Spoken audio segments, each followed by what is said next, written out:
ನಮಸ್ಕಾರ friends, Sharan updates YouTube ಚಾನಲ್ಗೆ ಸ್ವಾಗತ. ಇವತ್ತು ನಾನು ನಿಮಗೆ ಈ ವಿಡಿಯೋದಲ್ಲಿ ಮಹಾಭಾರತದ ಕಥೆಯ ಬಗ್ಗೆ ನಾನು ನಿಮಗೆ ಹೇಳ್ತೀನಿ. ಈ ಕಥೆಯಲ್ಲಿ ದ್ರೌಪದಿಯ ಸ್ವಯಂವರ, ಕರ್ಣನ ಜನನ, ಹಾಗೆ ಕೌರವ ಮತ್ತು ಪಾಂಡವರ ಮಧ್ಯೆ ಇದ್ದಂತಹ ದ್ವೇಷ, ಈ ಎಲ್ಲದರ ಬಗ್ಗೆನೂ ಕೂಡ ನಾನು ನಿಮಗೆ ಹೇಳ್ತೀನಿ. ಈ ವಿಡಿಯೋ ತುಂಬಾ ಇಂಟ್ರೆಸ್ಟಿಂಗ್ ಆಗಿರುತ್ತೆ. ವಿಡಿಯೋನ ಪೂರ್ತಿ ನೋಡಿ. ಹಾಗೆ ನಿಮಗೆ ಈ ವಿಡಿಯೋ ಇಷ್ಟ ಆದರೆ ದಯವಿಟ್ಟು ನಿಮ್ಮ ಫ್ರೆಂಡ್ಸ್ ಜೊತೆ ಶೇರ್ ಮಾಡಿ.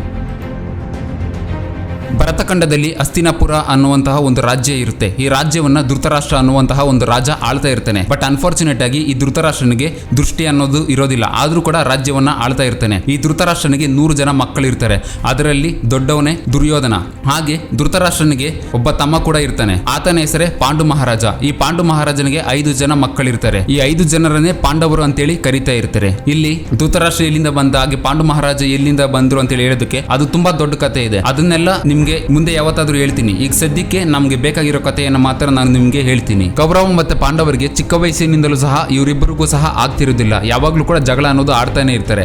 ಇನ್ಫ್ಯಾಕ್ಟ್ ಈ ಜಗಳ ಯಾವ ಮಟ್ಟಕ್ಕೆ ಹೋಗಿತ್ತು ಅಂತಂದ್ರೆ, ಒಂದು ದಿನ ದುರ್ಯೋಧನ ಮತ್ತೆ ಅವ್ರ ತಮ್ಮಂದಿರು ಸೇರ್ಕೊಂಡು ಭೀಮನನ್ನ ಸಾಯಿಸಿ ಬಿಟ್ಟಿದ್ರು. ಬಟ್ ದೇವರ ಆಶೀರ್ವಾದ ಅನ್ನೋ ತರ ಭೀಮ ಮತ್ತೆ ಬದುಕೊಂಡು ಬಂದಿದ್ದ. ಇಷ್ಟರ ಮಟ್ಟಿಗೆ ಇವರಿಬ್ಬರ ಮಧ್ಯೆ ದ್ವೇಷ ಅನ್ನೋದು ಇತ್ತು. ಬಟ್ ಈ ಎಲ್ಲಾ ವಿಷಯಗಳು ಸಹ ಗೊತ್ತಿದ್ರು ಕೂಡ ಪಾಂಡವರು ಏನು ಮಾಡೋದಕ್ಕಾಗದೆ ಸುಮ್ಮನೆ ಇರಬೇಕಾಯ್ತು. ಕೌರವ ಮತ್ತೆ ಪಾಂಡವರು ಇಬ್ಬರು ಸಹ ತಮ್ಮ ವಿದ್ಯಾಭ್ಯಾಸವನ್ನ ಬಾಲ್ಯದಿಂದಲೇ ಶುರು ಮಾಡ್ತಾರೆ. ಇವರು ದ್ರೋಣಾಚಾರ್ಯ ಅನ್ನುವಂತಹ ಗುರುಗಳ ಬಳಿ ತಮ್ಮ ವಿದ್ಯಾಭ್ಯಾಸವನ್ನ ಕಲಿತಾ ಇರ್ತಾರೆ. ದ್ರೋಣಾಚಾರ್ಯರು ಎಲ್ಲರಿಗೂ ಕೂಡ ತುಂಬಾ ಚೆನ್ನಾಗಿ ವಿದ್ಯಾಭ್ಯಾಸವನ್ನ ಹೇಳ್ಕೊಡ್ತಾರೆ. ಅದರಲ್ಲೂ ಅರ್ಜುನ ಅಂತೂ ತುಂಬಾ ಫೇವರೇಟ್ ಸ್ಟೂಡೆಂಟ್ ಆಗಿರ್ತಾನೆ ದ್ರೋಣಾಚಾರ್ಯರಿಗೆ. ಅರ್ಜುನನನ್ನ ದ್ರೋಣಾಚಾರ್ಯರು ತುಂಬಾ ಶ್ರೇಷ್ಠ ಧನುರ್ಧಾರಿಯನ್ನಾಗಿ ತಯಾರು ಮಾಡ್ತಾರೆ. ಒಟ್ನಲ್ಲಿ ಕೌರವ ಪಾಂಡವರು ಒಬ್ರಿಗೊಬ್ರು ಆಗಿಲ್ಲ ಅಂತಂದ್ರು ಕೂಡ ಹೇಗೋ ತಮ್ಮ ಬಾಲ್ಯ ಜೀವನವನ್ನ ಕಳಿತಾರೆ. ಒಂದು ದಿನ ಕೌರವ ಮತ್ತೆ ಪಾಂಡವರು ತಾವು ಕಲಿತಿರುವಂತಹ ವಿದ್ಯೆಗಳನ್ನ ಪ್ರದರ್ಶನ ಮಾಡುವಂತಹ ಸಮಯ ಬರುತ್ತೆ. ಹಸ್ತಿನಾಪುರದ ಪ್ರಜೆಗಳ ಮುಂದೆ ಕೌರವ ಮತ್ತೆ ಪಾಂಡವರು ತಾವು ಕಲಿತಿರುವಂತಹ ವಿದ್ಯೆಗಳನ್ನ ಪ್ರದರ್ಶನ ಮಾಡ್ತಾರೆ. ಅದರಲ್ಲೂ ಅರ್ಜುನ ಅಂತೂ ತುಂಬಾ ಹೈಲೈಟ್ ಆಗಿ ಕಾಣಿಸ್ತಾನೆ ಈ ಒಂದು ಶಕ್ತಿ ಪ್ರದರ್ಶನದಲ್ಲಿ. ಎಲ್ಲರ ಶಕ್ತಿ ಪ್ರದರ್ಶನ ಕಾರ್ಯಕ್ರಮಗಳು ತುಂಬಾ ಚೆನ್ನಾಗಿ ನಡೆಯುತ್ತೆ. ಇದೇ ಸಂದರ್ಭದಲ್ಲಿ ಒಂದು ವಿಚಿತ್ರ ಘಟನೆ ಎದುರಾಗುತ್ತೆ. ಅದೇನು ಅಂತಂದ್ರೆ,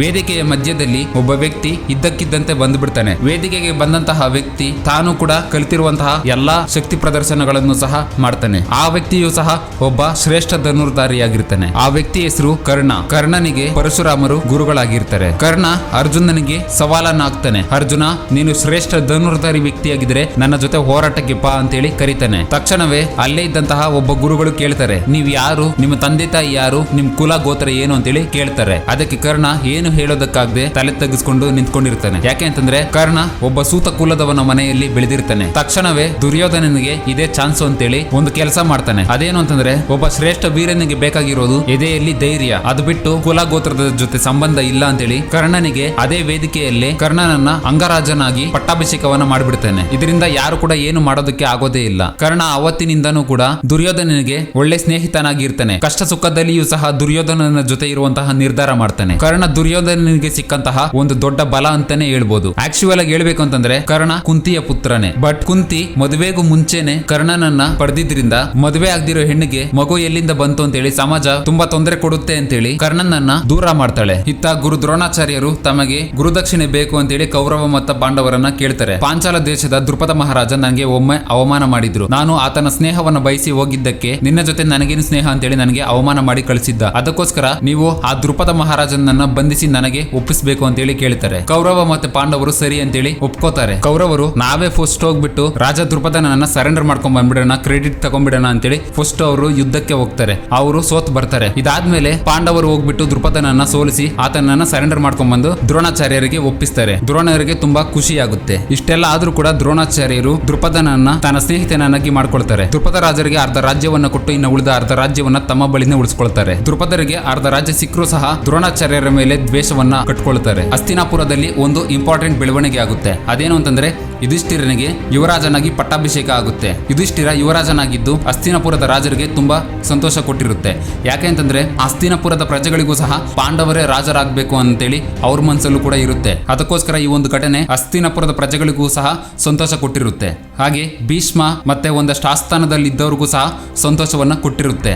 ಕೌರವರಿಗೆ ಮಾತ್ರ ಇದು ತುಂಬಾ ಬೇಜಾರು ತಂದಿರುತ್ತೆ. ದುರ್ಯೋಧನ ಯಾವಾಗ್ಲೂ ಕೂಡ ರಾಜ್ಯ ನನಗೇನೆ ಬೇಕು ಅಂತೇಳಿ ಅಂದ್ಕೊಂಡಿರುವಂತಹ ವ್ಯಕ್ತಿ. ಈಗ ರಾಜ್ಯ ಯುಧಿಷ್ಠಿರನ ಕೈಗೆ ಹೋಗೋದು ಒಂಚೂರು ಕೂಡ ಇಷ್ಟ ಇರೋದಿಲ್ಲ. ಅದು ತುಂಬಾ ಕೋಪವನ್ನ ತಂದಿರುತ್ತೆ ದುರ್ಯೋಧನನಿಗೆ. ಈ ಕೋಪ ಮತ್ತೆ ಅಸೂಯೆಯನ್ನ ತಂದೆ ಧೃತರಾಷ್ಟ್ರನ ಬಳಿ ದುರ್ಯೋಧನ ಹೇಳ್ತಾನೆ, ಅಪ್ಪ, ಈ ರೀತಿ ರಾಜ್ಯ ಯುಧಿಷ್ಠಿರನ ಕೈಗೆ ಹೋಗಿರೋದು ನನಗೆ ಒಂಚೂರು ಇಷ್ಟ ಇಲ್ಲ. ಹೇಗಾದ್ರೂ ಮಾಡಿ ರಾಜ್ಯ ನನ್ನ ಕೈಗೆ ಬರಬೇಕು. ನಾವು ಇದಕ್ಕೆ ಏನಾದ್ರೂ ಒಂದು ಪ್ಲಾನ್ ಮಾಡಬೇಕು ಅಂತೇಳಿ ಒಂದು ಪ್ಲಾನ್ ಅನ್ನ ಮಾಡ್ತಾರೆ. ಅದೇನು ಅಂತಂದ್ರೆ ಪಾಂಡವರನ್ನ ರಾಜ್ಯದಿಂದ ಒಂದ್ ಸ್ವಲ್ಪ ದಿನ ಹೊರಗಡೆ ಕಳಿಸ್ಬಿಡೋದು, ಸಾಧ್ಯ ಆದ್ರೆ ಅವ್ರನ್ನ ಕಾಡಲ್ಲೇ ಸಾಯಿಸ್ಬಿಡೋದು ಅಂತೇಳಿ ಒಂದು ಪ್ಲಾನ್ ಅನ್ನ ಹಾಕ್ತಾರೆ. ಅಂದುಕೊಂಡ ಹಾಗೆ ಧೃತರಾಷ್ಟ್ರ ಪಾಂಡವರನ್ನ ಕಾಡಿಗೆ ಕಳುಹಿಸುವ ಏರ್ಪಾಟನ್ನ ಮಾಡ್ತಾರೆ. ಯುಧಿಷ್ಠಿರ, ನೀನು ಸ್ವಲ್ಪ ದಿನ ರಾಜ್ಯದಿಂದ ಹೊರಗಡೆ ಇದ್ಬಿಟ್ಟು ಬಾ, ನೀನು ಎಷ್ಟು ದಿನ ಅಂತೇಳಿ ಅರಮನೆಯಲ್ಲೇ ಇರ್ತೀಯ, ಒಂದ್ ಸ್ವಲ್ಪ ಹೊರಗಡೆ ಹೋಗಿ ಎಂಜಾಯ್ ಮಾಡ್ಕೊಂಬಾ, ವಾರಣಾವತಾರಕ್ಕೆ ಹೋಗು, ಅಲ್ಲಿ ಒಳ್ಳೊಳ್ಳೆ ಸೆಲೆಬ್ರೇಷನ್ಸ್ ಅನ್ನ ಮಾಡ್ತಾರೆ, ಅಲ್ಲಿನ ಎನ್ವಿರಾನ್ಮೆಂಟ್ ತುಂಬಾ ಚೆನ್ನಾಗಿರುತ್ತೆ, ಹೋಗ್ಬಿಟ್ ಬಾ ಅಂತೇಳಿ ಯುಧಿಷ್ಠಿರನಿಗೆ ಹೇಳ್ತಾರೆ. ಯುಧಿಷ್ಠಿರನು ಕೂಡ ಸರಿ ಅಂತೇಳಿ ಒಪ್ಕೊಳ್ತಾನೆ. ಇಲ್ಲಿ ನಡೀತಾ ಇದ್ದಂತಹ ಇವೆಂಟ್ಸ್ ಅನ್ನೆಲ್ಲ ನೋಡಿ ಅರಮನೆಯಲ್ಲಿದ್ದ ವಿದುರನಿಗೆ ಅನುಮಾನ ಬರುತ್ತೆ. ಬಹುಶಃ ಪಾಂಡವರಿಗೆ ತೊಂದರೆ ಕೊಡೋದಕ್ಕೆ ಏನಾದ್ರು ಸಂಚು ನಡೀತಾ ಇರಬಹುದು ಅಂತೇಳಿ ಅನುಮಾನ ಬರುತ್ತೆ. ವಿದುರ ಯಾರು ಅಂತಂದ್ರೆ ಧೃತರಾಷ್ಟ್ರ ಮತ್ತೆ ಪಾಂಡುವಿನ ರೀತಿನೇ ವ್ಯಾಸನ ಮಗ. ಇಲ್ಲಿ ವಿದುರ ಅಡಾಪ್ಟಿವ್ ಮಗ ಆಗಿದ್ರಿಂದ ವಿದುರನಿಗೆ ರಾಜ್ಯವನ್ನ ಆಳುವಂತಹ ಅವಕಾಶ ಸಿಕ್ಕಿರೋದಿಲ್ಲ. ವಿದುರ ಸರಿ ಆಗಿದ್ದಾಯ್ತು ಅಂತೇಳಿ ಹೇಗಾದ್ರೂ ಮಾಡಿ ಪಾಂಡವರನ್ನ ಉಳಿಸ್ಕೊಳ್ಬೇಕು ಅಂತ ಗೂಢಚಾರರ ಮೂಲಕ ಏನು ಸಂಚು ನಡೀತಾ ಇದೆ ಅಂತೇಳಿ ವಿದುರ ತಿಳ್ಕೊಳ್ತಾನೆ. ಆಗ ವಿದುರನಿಗೆ ಗೊತ್ತಾಯ್ತು ಪಾಂಡವರನ್ನ ಒಂದು ಬೆಂಕಿಯಲ್ಲಿ ಸುಡುವಂತಹ ಮನೆಯಲ್ಲಿಟ್ಟು ಸುಟ್ಟು ಬಿಡುವಂತಹ ಪ್ಲಾನ್ ಅನ್ನ ಮಾಡಿದ್ದಾರೆ ಅಂತೇಳಿ ವಿದುರನಿಗೆ ಗೊತ್ತಾಗುತ್ತೆ. ಈ ವಿಷಯವನ್ನ ಅರಮನೆಯಿಂದ ಹೋಗ್ತಾ ಇದ್ದಂತಹ ಪಾಂಡವರಿಗೆ ಹೇಳ್ತಾನೆ. ಹೊರಗಡೆ ಇರ್ಬೇಕಾದ್ರೆ ಹುಷಾರಾಗಿರಿ, ಅದರಲ್ಲೂ ಬೆಂಕಿಯಿಂದ ಬರುವಂತಹ ತೊಂದರೆಗಳಿಂದ ಹುಷಾರಾಗಿರಿ ಅಂತೇಳಿ ವಿದುರ ಪಾಂಡವರಿಗೆ ಹೇಳ್ತಾನೆ. ಪಾಂಡವರು ಸಹ ಅನುಮಾನದಿಂದನೇ ವಾರಣಾವತಾರಕ್ಕೆ ಹೋಗ್ತಾರೆ. ದುರ್ಯೋಧನನು ಕೂಡ ಅವ್ರನ್ನ ಸುಡೋದಕ್ಕೆ ಎಲ್ಲಾ ರೀತಿಯಾದಂತಹ ಪ್ಲಾನ್ ಮಾಡ್ತಾನೆ. ತನ್ನ ಮಂತ್ರಿ ಆದಂತಹ ಪುರೋಚನನಿಗೆ ಹೇಳಿ ಕಳುಹಿಸುತ್ತಾನೆ, ಪಾಂಡವರ ಯೋಗಕ್ಷೇಮ ಎಲ್ಲ ನೀನೇ ನೋಡ್ಕೋ, ಪಾಂಡವರನ್ನ ಸುಡೋದಕ್ಕೆ ಒಂದು ಅರಗಿನ ಮನೆಯನ್ನ ನೀನೆ ಕಟ್ಟಬೇಕು, ಆ ಅರಮನೆ ಹೇಗಿರ್ಬೇಕು ಅಂತಂದ್ರೆ ಬೆಂಕಿಯಿಂದ ತುಂಬಾ ಈಸಿಯಾಗಿ ಮನೆ ಹತ್ಕೋಬೇಕು, ಆ ರೀತಿ ಮನೆ ಕಟ್ಟಿಸು ಅಂತೇಳಿ ಪುರೋಚನನಿಗೆ ಹೇಳಿ ಕಳುಹಿಸ್ತಾನೆ. ಇತ್ತ ಹಸ್ತಿನಾಪುರದಲ್ಲಿಯೂ ಕೂಡ ಆಸ್ಥಾನದಲ್ಲಿದ್ದಂತಹ ಪ್ರಮುಖರಿಗೆ ಒಂದಷ್ಟು ಫೇವರ್ ಅನ್ನ ಮಾಡಿ ರಾಜ್ಯ ತನಗೆ ಸಿಗಬೇಕು ಅಂತೇಳಿ ಇವ್ರನ್ನ ತನ್ನ ಕಡೆ ಮಾಡ್ಕೊಂಡಿರ್ತಾನೆ. ಎಲ್ಲಾನು ಪ್ಲಾನ್ ಪ್ರಕಾರನೇ ನಡೀತಾ ಇರುತ್ತೆ. ಇತ್ತ ವಿದುರನ್ನು ಕೂಡ ತನ್ನ ಪ್ಲಾನ್ ಅನ್ನ ತಾನು ಮಾಡ್ತಾ ಇರ್ತಾನೆ. ವಿದುರ ಸುರಂಗ ಕೊರೆಯೋದ್ರಲ್ಲಿ ಎಕ್ಸ್ಪರ್ಟ್ ಆಗಿರುವಂತಹ ಒಂದು ವ್ಯಕ್ತಿಯನ್ನ ವಾರಣಾವತಾರಕ್ಕೆ ಕಳುಹಿಸ್ತಾನೆ. ಪುರೋಚನನು ಸಹ ಪಾಂಡವರನ್ನ ಸುಡೋದಕ್ಕೆ ಬೆಂಕಿಯಿಂದ ಸುಡಬಹುದಾದಂತಹ ಅರಮನೆಯನ್ನ ಕಟ್ಟಿಸ್ತಾನೆ. ಸೆಣಬು, ರಾಳ, ತುಪ್ಪ, ಮರದ ಪುಡಿ ಹಾಗೆ ಹರಗಿನಿಂದ ಈ ಅರಮನೆಯನ್ನ ಕಟ್ಟಿಸ್ತಾನೆ. ಪಾಂಡವರನ್ನ ಸುಡೋದಕ್ಕೆ ಪ್ಲಾನ್ ನಡೆದಿದೆ ಅಂತೇಳಿ ಪಾಂಡವರಿಗೆ ಮುಂಚೆನೆ ಗೊತ್ತಿದ್ರಿಂದ ಈ ಪ್ಲಾನ್ ಫ್ಲಾಪ್ ಆಗುತ್ತೆ. ಪಾಂಡವರು ವಾರಣಾವತಾರದಲ್ಲಿ ಚೆನ್ನಾಗಿ ಎಂಜಾಯ್ ಮಾಡೋ ಅಷ್ಟೆಲ್ಲ ಮಾಡಿ ಅಲ್ಲಿನ ಫಂಕ್ಷನ್ ಅನ್ನೆಲ್ಲ ಚೆನ್ನಾಗಿ ನೋಡ್ಕೊಂಡು ಅಲ್ಲಿನ ಎನ್ವೈರನ್ಮೆಂಟ್ ಅನ್ನೆಲ್ಲ ಚೆನ್ನಾಗಿ ಎಂಜಾಯ್ ಮಾಡ್ಕೊಂಡು ಯಾವಾಗ ತಮ್ಮನ್ನ ಸುಡೋದಕ್ಕೆ ಬರ್ತಾನೆ ಅಂತೇಳಿ ಎದುರು ನೋಡ್ತಿರ್ತಾರೆ. ವಿದುರ ಕಳುಹಿಸಿದಂತಹ ಸುರಂಗ ಕೊರೆಯುವ ವ್ಯಕ್ತಿ ಪಾಂಡವರು ತಪ್ಪಿಸಿಕೊಳ್ಳೋದಕ್ಕೆ ತುಂಬಾ ಅಚ್ಚುಕಟ್ಟಾಗಿ ಸುರಂಗವನ್ನ ಕೊರೆದು ಕೊಡ್ತಾನೆ. ಪ್ಲಾನ್ ಮೊದಲೇ ಲೀಕ್ ಆಗಿದ್ರಿಂದ ಪಾಂಡವರು ಪುರೋಚನನ್ನೇ ಮೊದಲೇ ಸಾಯಿಸಿಬಿಡುವಂತಹ ಪ್ಲಾನ್ ಮಾಡ್ತಾರೆ. ಏನ್ ಮಾಡಿದ್ರು ಅಂತಂದ್ರೆ ಪುರೋಚನ, ಆತನ ದಾಸಿ ಹಾಗೂ ಆಕೆಯ 5 ಪುತ್ರರು ನಿದ್ದೆ ಮಾಡಬೇಕಾದ್ರೆ ಪುರೋಚನನಿಗೆ ಫಸ್ಟ್ ಚಾನ್ಸ್ ಕೊಡಬಾರ್ದು ಅಂತೇಳಿ ಮೊದಲೇ ಇವರು ಅರಗಿನ ಮನೆಗೆ ಬೆಂಕಿಯನ್ನು ಹಚ್ಚಿಬಿಟ್ಟು ಸುರಂಗದ ಮೂಲಕ ಇವರು ತಪ್ಪಿಸಿಕೊಂಡು ಹೊರಟೋಗ್ತಾರೆ. ಈ ಬೆಂಕಿಯಲ್ಲಿ ಪುರೋಚನ, ದಾಸಿ ಆಕೆಯ 5 ಪುತ್ರರು ಸುಟ್ಟು ಸತ್ತೋಗ್ತಾರೆ. ಈ ಘಟನೆಗಳನ್ನೆಲ್ಲ ನೋಡಿದ ಜನಕ್ಕೆ ತುಂಬಾ ಬೇಜಾರಾಗುತ್ತೆ. ತಾವು ಇಷ್ಟಪಡ್ತಾ ಇದ್ದಂತಹ ಪಾಂಡವರು ಹಾಗೆ ಆಕೆಯ ತಾಯಿ ಕುಂತಿ ಸತ್ತೋದ್ಲು ಅಂತೇಳಿ ತುಂಬಾ ಬೇಜಾರ್ ಪಟ್ಕೋತಾರೆ. ಜೊತೆಗೆ ಪುರೋಚನನು ಕೂಡ ಅದೇ ಬೆಂಕಿಯಲ್ಲಿ ಸತ್ತೋಗಿದ್ರಿಂದ ಇವ್ರು ಮಾಡಿರೋ ಕೆಲಸಕ್ಕೆ ಸರಿಯಾಗಿ ಆಗಿದೆ ಅಂತ ಕೂಡ ಅನ್ಕೊಳ್ತಾರೆ. ಪಾಂಡವರು ಸತ್ತಿದ್ದಂತಹ ವಿಷಯ ಕೇಳಿ ದುರ್ಯೋಧನನಿಗೆ ತುಂಬಾ ಸಂತೋಷ ಆಗುತ್ತೆ. ಈ ವಿಷಯ ಕೇಳಿ ಆಸ್ಥಾನದಲ್ಲಿದ್ದಂತಹ ಶಕುನಿಗೂ ಕೂಡ ತುಂಬಾ ಸಂತೋಷ ಆಗಿತ್ತು. ಇಲ್ಲಿ ಶಕುನಿ ಯಾರು ಅಂದ್ರೆ ದುರ್ಯೋಧನನ ಮಾಮ, ದುರ್ಯೋಧನನ ತಾಯಿ ತಮ್ಮ. ಶಕುನಿಗೆ ಹಸ್ತಿನಾಪುರದ ಮೇಲೆ ಕೋಪ ಇರುತ್ತೆ. ತನ್ನ ತಂಗಿ ಗಾಂಧಾರೆಯನ್ನ ಒಬ್ಬ ಕುರುಡನಿಗೆ ಕೊಟ್ಟು ಮದುವೆ ಮಾಡಿದ್ರು, ಆಕೆಯ ಜೀವನವನ್ನ ಕತ್ತಲೆಯಲ್ಲಿ ಇಟ್ರು ಅಂತೇಳಿ. ಆದ್ರೆ ಯಾವತ್ತೂ ಕೂಡ ಹಸ್ತಿನಾಪುರವನ್ನ ನಾಶ ಮಾಡೋ ಪ್ರಯತ್ನವನ್ನ ಮಾಡೋದಿಲ್ಲ. ಬದಲಾಗಿ ಇಡೀ ಹಸ್ತಿನಾಪುರ ತನ್ನ ಮಕ್ಕಳಿಗೆ ಅಂದ್ರೆ ತನ್ನ ತಂಗಿಯ ಮಕ್ಕಳು ಕೌರವರಿಗೆ ಸಿಗಬೇಕು, ಪಾಂಡವರಿಗೆ ರಾಜ್ಯ ಸಿಗಬಾರದು ಅಂತೇಳಿ ತಂತ್ರ ಕುತಂತ್ರಗಳನ್ನ ಮಾಡ್ತಿರ್ತಾನೆ. ಇಲ್ಲಿ ಶಕುನಿಗೆ ಕೌರವರ ಮೇಲೆ ಪ್ರೀತಿ ಏನು ಇರೋದಿಲ್ಲ, ಹಾಗೆ ಪಾಂಡವರ ಮೇಲೆ ದ್ವೇಷ ಅನ್ನೋದು ಇರೋದಿಲ್ಲ. ಆದ್ರೆ ಏನು ಮಾಡಕ್ಕಾಗಲ್ಲ, ಕೌರವರಿಗೆ ನಾನು ಹೆಲ್ಪ್ ಮಾಡ್ಲೇಬೇಕು, ಹಾಗೆ ಪಾಂಡವರನ್ನ ದೂರ ಇಡಬೇಕು. ಇಷ್ಟೇ ಶಕುನಿಗೆ ಬೇಕಾಗಿರೋದು. ಪಾಂಡವರು ದುರ್ಯೋಧನನ ಕುತಂತ್ರದಿಂದ ತಪ್ಪಿಸ್ಕೊಂಡು ಕಾಡಿನಲ್ಲಿ ಬದುಕ್ತಾ ಇರ್ತಾರೆ. ಪಾಂಡವರು ಮತ್ತೆ ಕುಂತಿ ಕಾಡಿನಲ್ಲಿ ಬದುಕಬೇಕಾದ್ರೆ ಇವ್ರಿಗೆ ಒಂದಷ್ಟು ಸಮಸ್ಯೆಗಳು ಕೂಡ ಎದುರಾಗುತ್ತೆ. ಹಿಡಿಂಬ ಮತ್ತೆ ಬಕಾಸುರ ಅನ್ನುವಂತಹ ರಾಕ್ಷಸರು ಕೂಡ ಇವ್ರಿಗೆ ಎದುರಾಗ್ತಾರೆ. ಇವರನ್ನ ಸಾಯಿಸಿ ತುಂಬಾ ಸೇಫ್ ಆಗಿ ಕಾಡಿನಲ್ಲಿ ಬದುಕ್ತಾ ಇರ್ತಾರೆ. ಇವರು ಕಾಡಿನಲ್ಲಿ ಬದುಕಬೇಕಾದ್ರೆ ಬ್ರಾಹ್ಮಣ ವೇಷದಲ್ಲಿರ್ತಾರೆ. ಒಂದು ದಿನ ಇವ್ರಿಗೆ ಒಂದಷ್ಟು ಬ್ರಾಹ್ಮಣರು ಅಡ್ಡ ಸಿಕ್ಕಿ ಇವ್ರ ಜೊತೆ ಸ್ವಲ್ಪ ಮಾತಾಡಿ, ನಾವು ಪಾಂಚಾಲ ದೇಶದ ದ್ರುಪದನ ಮಗಳಾದ ದ್ರೌಪದಿಯ ಸ್ವಯಂವರಕ್ಕೆ ಹೋಗ್ತಾ ಇದೀವಿ, ನೀವು ಕೂಡ ಬರ್ರಿ, ಅಲ್ಲಿ ದಾನ ಧರ್ಮಗಳನ್ನ ಮಾಡ್ತಾರೆ ಅಂತೇಳಿ ಹೇಳ್ತಾರೆ. ಒಂದ್ ವೇಳೆ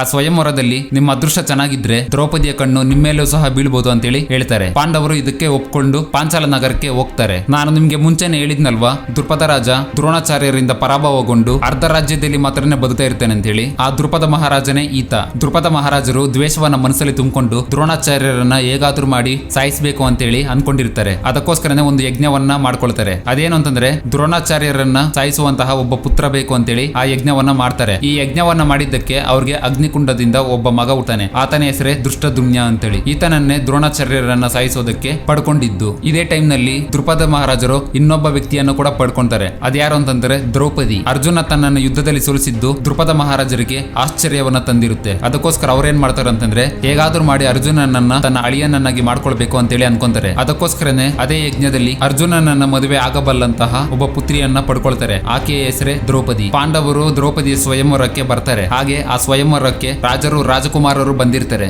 ಜೊತೆಗೆ ಕೌರವ ಕರ್ಣನು ಸಹ ಬಂದಿರ್ತಾನೆ. ಸ್ವಯಂವರ ಮರದಲ್ಲಿ ಒಂದು ಮತ್ಸ್ಯ ಯಂತ್ರವನ್ನ ಇಟ್ಟಿರ್ತಾರೆ. ಆ ಮತ್ಸ್ಯ ಯಂತ್ರದ ಮೇಲೆ ಒಂದು ಮೀನನ್ನು ಸಹ ಕಟ್ಟಿರ್ತಾರೆ. ನೀರಿನಲ್ಲಿ ಬೀಳುವಂತಹ ಮೀನಿನ ಪ್ರತಿಬಿಂಬದ ಮೂಲಕ ಅದನ್ನು ಯಾರು ಹೊಡಿತಾರೋ ಅವರೇ ದ್ರೌಪದಿಯನ್ನ ವಿವಾಹ ಆಗೋದು ಅಂತೇಳಿ ನಿರ್ಧಾರ ಆಗಿರುತ್ತೆ. ಪ್ರತಿಯೊಬ್ಬ ರಾಜಕುಮಾರರು ಸಹ ಪ್ರಯತ್ನ ಪಡ್ತಾರೆ, ಆದ್ರೆ ಯಾರು ಕೂಡ ಸಕ್ಸಸ್ ಆಗೋದಿಲ್ಲ. ಕರ್ಣನು ಸಹ ಬರ್ತಾನೆ, ಆದ್ರೆ ದ್ರೌಪದಿ ನಾನು ಸೂತ ಪುತ್ರನ ಮದುವೆ ಆಗೋದಿಲ್ಲ ಅಂತೇಳಿ ರಿಜೆಕ್ಟ್ ಮಾಡ್ತಾಳೆ. ದೃಪದ ಮಹಾರಾಜರು ಮನಸ್ಸಲ್ಲಿ ಅನ್ಕೊಳ್ತಾ ಇರ್ತಾರೆ, ಪಾಂಡವರು ಅರಗಿನ ಮನೆಯಲ್ಲಿ ಸತ್ತಿರೋದಿಲ್ಲ ಅಂತೇಳಿ, ಹಾಗೆ ಅವರು ಬದುಕಿದ್ರೆ ಅವ್ರು ಇಲ್ಲೇ ಬಂದಿರ್ತಾರೆ ಅಂತೇಳಿ ಅವರು ನಂಬ್ಕೊಂಡಿರ್ತಾರೆ. ಆ ನಂಬಿಕೆ ನಿಜಾನೂ ಆಗುತ್ತೆ. ಸ್ವಯಂವರದಲ್ಲಿ ಬ್ರಾಹ್ಮಣ ವೇಷದಲ್ಲಿ ಇದ್ದಂತಹ ಅರ್ಜುನನು ಸಹ ಮತ್ಸ್ಯ ಯಂತ್ರದಲ್ಲಿ ಇದ್ದಂತಹ ಮತ್ಸ್ಯವನ್ನು ಭೇದಿಸೋದಕ್ಕೆ ಬರ್ತಾನೆ. ಎಲ್ಲರಿಗೂ ಸಹ ಆಶ್ಚರ್ಯ, ಒಬ್ಬ ಬ್ರಾಹ್ಮಣ ಯಾವ ರೀತಿ ಒಂದು ಮತ್ಸ್ಯವನ್ನು ಭೇದಿಸ್ತಾನೆ. ಇಲ್ಲಿರುವಂತಹ ಕ್ಷತ್ರಿಯರ ಕೈಯಲ್ಲಿ ಆಗ್ಲಿಲ್ಲ, ಇನ್ನು ಈತ ಬ್ರಾಹ್ಮಣ, ಈತ ಏನಾದ್ರೂ ಸಕ್ಸಸ್ ಆಗ್ಲಿಲ್ಲ ಅಂತಂದ್ರೆ ನಮ್ಮ ಬ್ರಾಹ್ಮಣರಿಗೆಲ್ಲ ಅವಮಾನ ಅಂತೇಳಿ ಅಲ್ಲಿದ್ದವರೆಲ್ಲ ಅನ್ಕೊಳ್ತಾ ಇರ್ತಾರೆ. ಅರ್ಜುನ ವೇದಿಕೆಗೆ ಬಂದು ನೀರಿನಲ್ಲಿ ಬಿದ್ದಂತಹ ಪ್ರತಿಬಿಂಬವನ್ನು ನೋಡಿ ಧನಸನ್ನ ಎತ್ತಿ ಮತ್ಸ್ಯ ಯಂತ್ರದಲ್ಲಿ ಇದ್ದಂತಹ ಮೀನನ್ನ 5 ಬಾಣಗಳಿಂದ ಹೊಡಿತಾನೆ. ಆ ಮೀನು ಚೂರುಗಳಾಗಿ ಕೆಳಗಡೆ ಬಿದ್ದೋಗ್ಬಿಡುತ್ತೆ. ಅರ್ಜುನ ಸ್ವಯಂವರದಲ್ಲಿ ಗೆಲ್ತಾನೆ. ಈ ಎಲ್ಲ ಘಟನೆಗಳನ್ನೆಲ್ಲ ಸಭೆಗೆ ಬಂದಿದ್ದಂತಹ ಕೃಷ್ಣನು ಸಹ ನೋಡ್ತಿರ್ತಾನೆ. ಕೃಷ್ಣ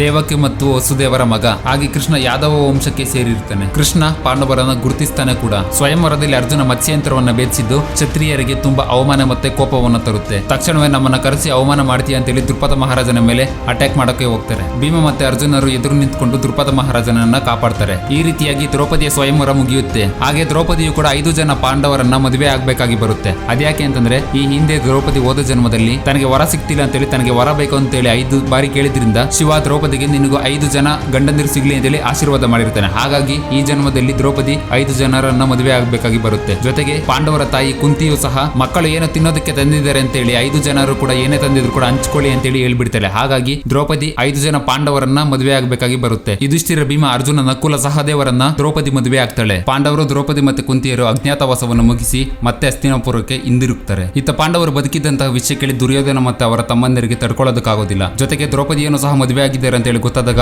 ಅವ್ರಿಗೆ ಇನ್ನಷ್ಟು ಕೋಪ ಬರುತ್ತೆ. ಇದನ್ನೆಲ್ಲ ಗಮನಿಸಿದಂತಹ ಧೃತರಾಷ್ಟ್ರನಿಗೆ ಟೆನ್ಷನ್ ಕಾಡುತ್ತೆ. ಭೀಷ್ಮರನ್ನ ಕರೆಸಿ ಇದಕ್ಕೆಲ್ಲ ಏನ್ ಪರಿಹಾರ ಅಂತ ಕೇಳಿದಾಗ ಭೀಷ್ಮರು ಹೇಳ್ತಾರೆ, ಪಾಂಡವರಿಗೆ ಅರ್ಧ ರಾಜ್ಯವನ್ನು ಕೊಟ್ಬಿಡು, ನೀನ್ ಅರ್ಧ ರಾಜ್ಯ ಇಟ್ಕೊಂತೇಳಿ ಹೇಳ್ಬಿಡ್ತಾರೆ. ಧೃತರಾಷ್ಟ್ರನಿಗೂ ಕೂಡ ಈ ಸಲಹೆ ಇಷ್ಟ ಆಗುತ್ತೆ. ಇಲ್ಲಿ ಭೀಷ್ಮ ಯಾರು ಅನ್ನುವಂತಹ ಅನುಮಾನ ಕೂಡ ನಿಮಗೆ ಇಲ್ಲಿ ಬರಬಹುದು. ಭೀಷ್ಮ ಈ ಹಿಂದೆ ಹಸ್ತಿನಾಪುರಕ್ಕೆ ಸೇರಿದಂತಹ ಒಬ್ಬ ರಾಜನ ಮಗ. ತಂದೆಯ ಸಂತೋಷಕ್ಕೋಸ್ಕರ ನಾನು ಯಾವತ್ತಿಗೂ ಕೂಡ ಸಿಂಹಾಸನವನ್ನು ಏರೋದಿಲ್ಲ ಅಂತೇಳಿ ಪ್ರತಿಜ್ಞೆ ಮಾಡಿರ್ತಾನೆ. ಹಾಗೆ ಭೀಷ್ಮರಿಗೆ ಸ್ವಇಚ್ಛಾ ಮರಣ ವರ ಕೂಡ ಇರುತ್ತೆ. ಭೀಷ್ಮ ಮತ್ತೆ ಧೃತರಾಷ್ಟ್ರರು ಅಂದ್ಕೊಂಡ ಹಾಗೇನೆ ಯುಧಿಷ್ಠಿರ ಅರ್ಧ ರಾಜ್ಯಕ್ಕೆ ಹೋಗ್ಕೊಂಡು ಇಂದ್ರಪ್ರಸ್ಥವನ್ನ ತನ್ನ ರಾಜಧಾನಿಯನ್ನಾಗಿ ಮಾಡ್ಕೊಂಡು ಆಳ್ತಿರ್ತಾನೆ. ಪಾಂಡವರು ಒಂದು ಹುಡುಗಿಯ ವಿಷಯವಾಗಿ ತಮ್ಮಲ್ಲಿ ಜಗಳ ಬರಬಾರದು ಅಂತೇಳಿ ಒಂದು ನಿಯಮವನ್ನ ಹಾಕೊಂಡಿರ್ತಾರೆ. ದ್ರೌಪದಿಯ ಜೊತೆ 1 ವರ್ಷ ಒಬ್ಬೊಬ್ರು ಜೊತೆಯಾಗಿ ಇರಬೇಕು. ಹಾಗೂ ಈ ಸಮಯದಲ್ಲಿ ಯಾರೊಬ್ಬರು ಕೂಡ ಇಬ್ಬರ ಮಧ್ಯೆ ಇಂಟರ್ಫಿಯರ್ ಆಗಬಾರ್ದು ಅಂತೇಳಿ ನಿಯಮ ಹಾಕೊಂಡಿರ್ತಾರೆ. ಆದರೆ ಎಲ್ಲ ಸಮಯ ಕೂಡ ನಾವು ಅನ್ಕೊಂಡಾಗೆ ಇರೋದಿಲ್ವಲ್ಲ. ಒಮ್ಮೆ ಅರ್ಜುನ ಬ್ರಾಹ್ಮಣ ರಸುಗಳನ್ನ ಕಾಪಾಡುವ ಸಲುವಾಗಿ ಯುಧಿಷ್ಠಿರ ಮತ್ತೆ ದ್ರೌಪದಿ ಇದ್ದಂತಹ ಜಾಗದಲ್ಲಿ ತನ್ನ ಧನಸ್ಸು ಸಹ ಇರುತ್ತೆ. ಅದಕ್ಕೋಸ್ಕರ ಹಸುಗಳನ್ನ ಕಾಪಾಡೋದಕ್ಕೋಸ್ಕರ ತನ್ನ ಧನಸ್ಸು ಮತ್ತೆ ಬಾಣವನ್ನ ತೆಗೆದುಕೊಂಡು ಬರೋದಕ್ಕೋಸ್ಕರ ದ್ರೌಪದಿ ಮತ್ತೆ ಯುಧಿಷ್ಠಿರ ಇದ್ದಂತಹ ಜಾಗಕ್ಕೆ ಹೋಗ್ತಾನೆ. ಹೀಗಾಗಿ ತಾವು ಹಾಕೊಂಡಿದ್ದಂತಹ ನಿಯಮ ಉಲ್ಲಂಘನೆ ಆಗಿದ್ರಿಂದ